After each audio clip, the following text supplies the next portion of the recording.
was just wondering about your experience here so far coming from Jacksonville and um, just you've been working nickel, linebacker, did some safety today. Just talk about that adventure also. It's been great. The transition's been great. My teammates has helped me a lot. The transition, and it's just been a great time, a great switch. Did you think you'd be playing all these different positions when you got here? I'm used to kind of moving around a little bit, so wherever I can help the team at, that's where I'm best at. You think you opened some eyes with your testing numbers? I mean, I saw 40.8 inch vert, 10.9 broad jump. Do you think you surprised a lot of people? No, I definitely do. I knew what I could do. I'm just glad to prove it and show everyone else. Yeah, that's the same question for you. What's it been like playing a lot of center and then in this camp some guard too, you know?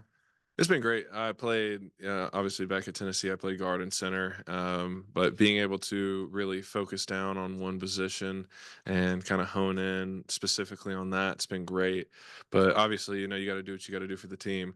And being able to go back and forth and be able to do that has been a good opportunity for me to obviously learn left guard again and help the team as much as possible. But overall, it's been fantastic being able to be under Coach Mateos and Coach Pittman, two of the greats. Obviously, Coach Pittman being a legendary offensive line coach, and Coach Mateos making a huge name for himself, and will go down as one of the greats in my opinion. It's been something that's been unbelievable for me. Never thought I'd be able to be in this situation with them, and extremely blessed and thankful for the knowledge that I'm able to get from them at all the positions and aspects. If you guys could both address this, Coach Pittman was in here with us yesterday and said like the grind will continue through Monday, but it looks like maybe they backed off a little bit today. How's camp been in terms of being a grind and tough? And then was today maybe a little bit of relief? I wouldn't say more of a relief. It's more of some days are more physical, some days are more mental, but the grind is always on every single day. So it may be more of a mental grind some days, more of a physical grind some days, but it's always 100% on. Exactly what Larry said. We're never taking the grind off. It's just some days we're focusing on technique, and then other days we're focusing on mental toughness and physical toughness. And today was one of those days where we take a load off of our body after a big day like yesterday, and allow our bodies to rejuvenate and heal a little bit more, but allowing our minds to be crisper and working on technique and being quicker and things like that. Addison, just what have you seen? We've seen Marion work was kind of the left guard a lot this week at camp. What have you seen from him and his development, just kind of working right next to him when you're at center? He's had a fantastic camp. He's truly been unbelievable. He has really bought in, had great effort, great execution, and he's someone that you trust playing next to. And a big thing for me is, all these teams and all these players are talking about depth and how, oh, we're lacking this, lacking that. That's something that I don't feel like we have a problem with here. I feel like we have a room of guys that all want to win, all want to play, and are all bought in and all can play at a very high level. And E is a great example of that, being able to fill a position that needed to be filled and didn't ask any questions, didn't bat an eye, just came in and filled it beyond expectations. And extremely proud of him and what everyone's done so far this camp. And Larry, you've been working a different position. So has Danico, Anthony too. Just can you tell? Is there anything different about this defense with how many versatile guys you have, maybe compared to what you're doing at Jacksonville State, or just what you've seen throughout your college football career? One thing I'll definitely say is like the whole secondary, it's not like anybody just locked in or only could play one position. Everybody's pretty versatile. So wherever we need help at or like any rotation that needs to be done, we all could get that job done. Yeah, Edison, you've worked your left guard yourself, so Sandy Marion over there. Well, what is it technically, or what do you like about his game over there? I would just say he does a great job with fits when we're working, singles and A's and different blocks like that. He is quick off the ball, gets a good fit, chases the crease, and allows me to either get off or take over a block. He just plays fast and plays hard, and he's someone that I don't have to think about. Will he know what to do? Will I have to be slower off of this block to kind of make up for something he's lacking? I don't feel any of that whatsoever. I trust him and know that he's going to play ball every time I get down and snap that ball. So that's something that you got to have with everyone, and he does a great job coming and just doing a great job with everything he does and allows me to play fast and play hard. You talked about the depth in the room. Eric was in here the other day saying, he's not afraid. Obviously, you got 5 stars, but he's not afraid to play, other guys if they've earned it. How do you feel about that as a starter? And a lot of new guys like yourself in that room. How do you just feel like the cohesion is going along? Well, with the cohesion itself, the team, or at least the offensive line chemistry in the room is something that I'd never been a part of before. I haven't been a part of a group this tight and this close ever in really any sport that I've ever played. I think that we have one of the best chemistry rooms in the country. We all get along. We all do everything together, and that really helps when we're playing ball, and it helps with the depth as well because we trust each other. And like I said, I don't think we have a problem with depth at all. Everyone wants to play. Everyone is bought in, and everyone trusts each other. And yeah, I can't say anything bad about our chemistry at all. We really just love each other, and it's great to be a part of that.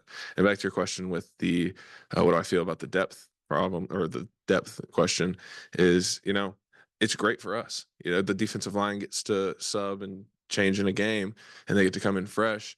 If we have the opportunity to be able to get some fresh guys in as well, and they've earned that opportunity to play, why not? It's better for us. It gives us time to get a breather, and it gives other guys an opportunity to go out and play ball. I feel like some schools don't really give people that opportunity. Once you're a 2, you don't really get to play at all. You just practice, practice, practice. You maybe get in late in the fourth quarter, but being able to give guys a chance to go out there and play ball, some guys are practice guys, some guys are game guys. So they could go out there and have a fantastic game, and you'd really never know unless you gave them a shot to go out there. So there's a lot of benefit and opportunity for us being able to rotate guys and have depth, which we do have. Larry, what position did you play in high school? What were you recruited out at Jacksonville State, and what all did you do at Jacksonville State? Kind of what's your position evolution there? So I originally started out, I played receiver coming out of high school, but I ended up going as a walk-on at Jacksonville State at nickel. And then I kind of transitioned and started playing on some safety a little bit. And then that's when they could kind of just see my versatility. So ever since then, I just kind of been versatile hybrid, kind of a little bit of everything. Does one position feel more natural to you than others, or does it you don't mind the versatility? I don't mind the versatility at all. Thank you for the question. Wherever I'm best fit at, wherever I can help my team at, that's where I feel best at. So you were kind of a late bloomer, I guess. What do you think was the reason that you went the walk-on path at Jacksonville State? The reason that I walked on at Jacksonville State, I sustained an injury my senior year of high school, so it kind of was like a late bloomer in that process. Kind of fell late in that recruiting process, so kind of got overlooked a little bit. But Jacksonville State came in late, and then I just kind of took that grind path that we were just talking about earlier, and just showed what I could do. Have you worked at safety aside from today at Arkansas? Yes, sir, I have. That was just our first time to see you there. What position were you lined up at when you had the interception yesterday, and what developed on that play? I was at boundary safety, and it's just something we kind of been harping on and just looking at, just reading the RPO and kind of just making a play from there. You remember like who threw it and who you were defending?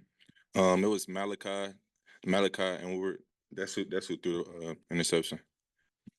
Trey just snagged my question. I was going to ask you about the pick, but what about overall getting 8 yesterday? That's a pretty big number. What'd you think? How the defense played?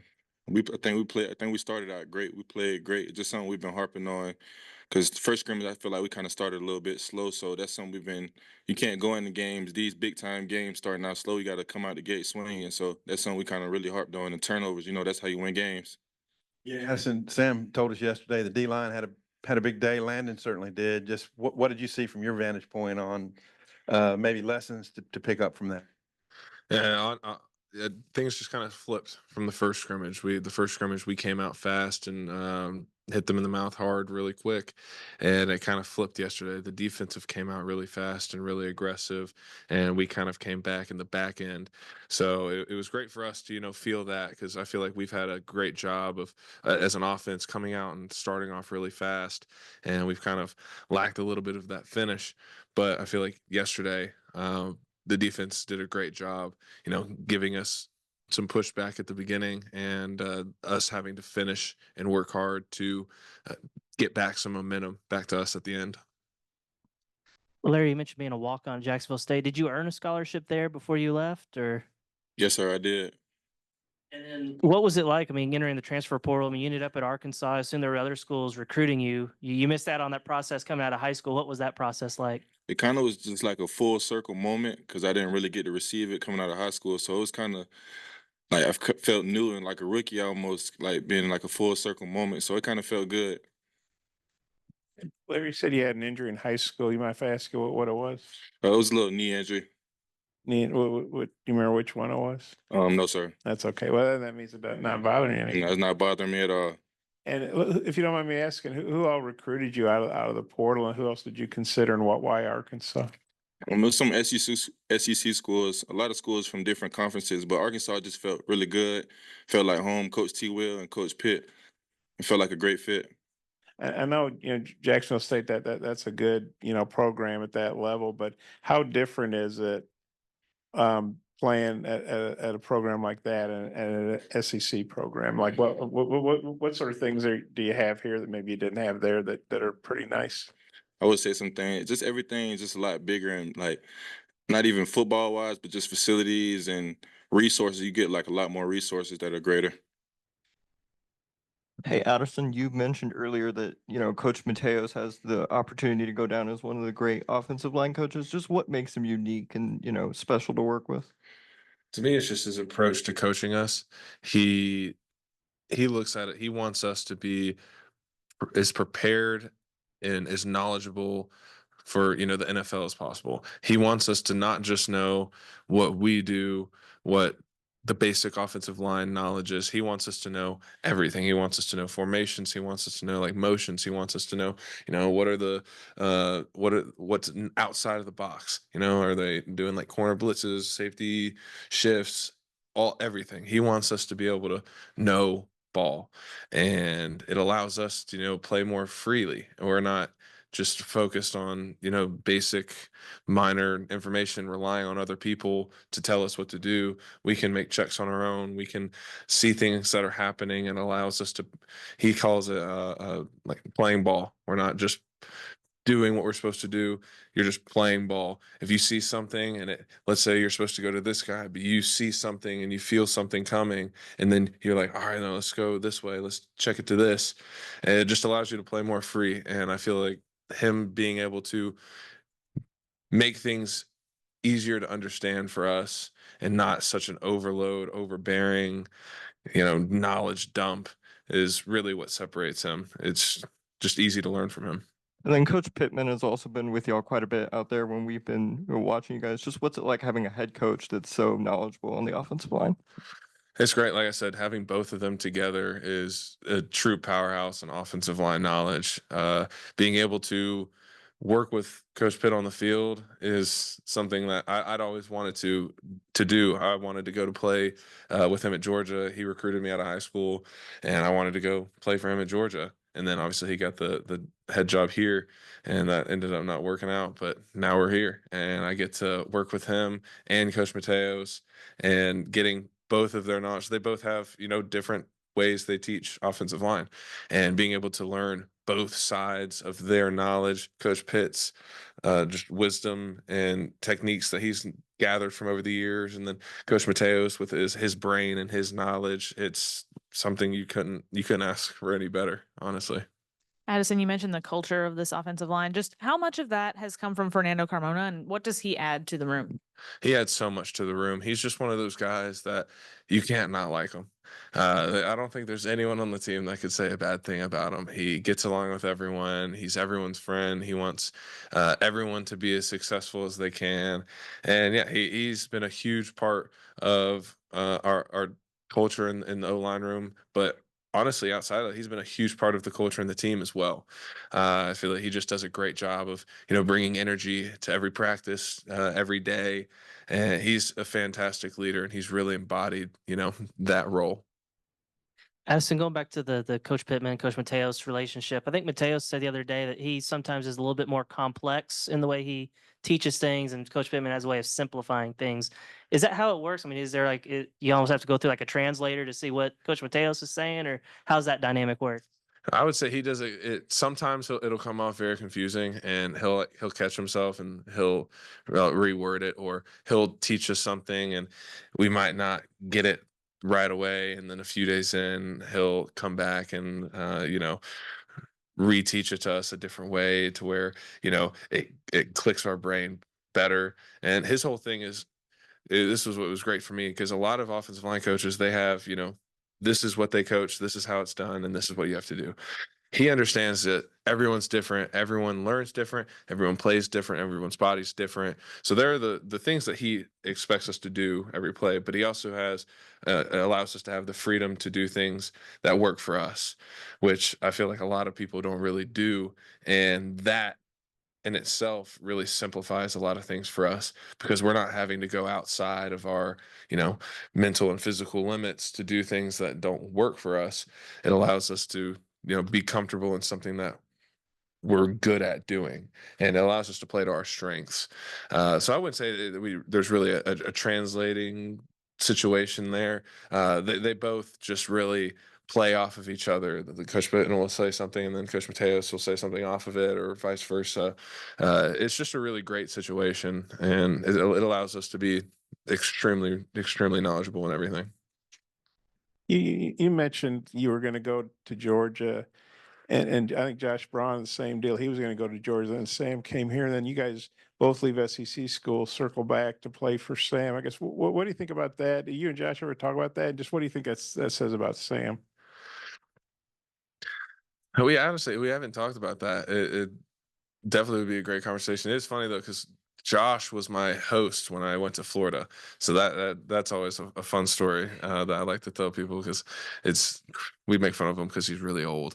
But yeah, it's one of those things where when you talk with him, even for the first time, you remember him. You remember who he is. He has a presence to himself, and you just know how great of a person he is. Even outside of football, he's someone that you want to be around. I feel like a lot of coaches, you kind of gotta get uptight, and you're like, all right, coach is nearby, I gotta be all tight and stiff. It's just not like that with Coach Pitt. He's someone that you really truly want to be around. He's someone that you can go and sit in his office. I've gone in his office and talked with him about nothing related to football for an hour, 2 hours. And it's just one of those guys where his presence is just fun to be around. And you know that when you're going into the portal, you know how incredibly intelligent he is with football. And you also know that he's a coach that you want to play for. And it's someone that, you'll rally behind and go to war for, and you respect him and love him and want to be with him. So it's definitely one of those coaches where you just see him and you're like, yeah, like I can play for that guy. Ask who was your host for the recruiting trip here? I didn't have a host. I came. It was weird. It was like everyone had gone home, and there was like no one here. So my host was. It really was like Coach Mateos. He was like my host. Like he drove me around, and like it was unique. And then Eric and the other guy lineman were in here the other day talking about the DAPS. What's your take on the DAPS that you guys do? I think it's fun. It sounds kind of corny, but it really is. It is fun. You at the start, you're thinking about it, you're like trying to get the DAPS, and then over time it becomes, second nature, and you're doing it automatically. And it's just one of those things that brings up the guys around you. Even when you're not trying to, you'd have someone be like, hey, good job. Hey, you did good here. And outside of that, it takes your mind off of how tired you are. And instead of standing there and in your head, you're like, oh my God, I'm so tired. You're thinking, all right, let's tap this guy up. Let's tap this guy up. And it allows you to keep your mind clear of negative thoughts. What was your first impression of Braun when you met him for that and had that visit? And then when you saw him here, what was that interaction like? Like, oh, hey, what was that? Yeah, I love that guy. We call him like the dad of the O-line. He's like that father figure. He does like all this stuff for us, and if we ever have questions, he's nerdy and knows everything. But that was my first impression, because he was honestly one of my favorite official visits because it was so different. We went to a coffee shop and played chess. That was what we did. And I thought that was just the coolest thing because it was different. And he knows what he likes. And he knows, if you don't like this, then oh well, I'm me. And I respect that a lot about Braun. And coming here, he loved it because now he can say that he's like 100% on guys he's hosted. Everyone that he's hosted has gone to where he's gone. And he considers, since he's here, that makes it 100% because I came here and I didn't go to Florida, but whatever, we'll give it to him and say that it's 100%. But Were you surprised when you walked in and said, "Oh, hey, I remember you," or did you already know he was here? How did that work out? I didn't really think about it. I didn't know. I honestly still thought he was at Florida. I hadn't really heard much about him. And then I got here and I was like, wow, that dude seems really familiar. And they were like, yeah, it's Josh Braun. I was like, oh my God, that was my host in Florida. And it just took a second to click. But yeah, it was really cool to be able to get to see him again.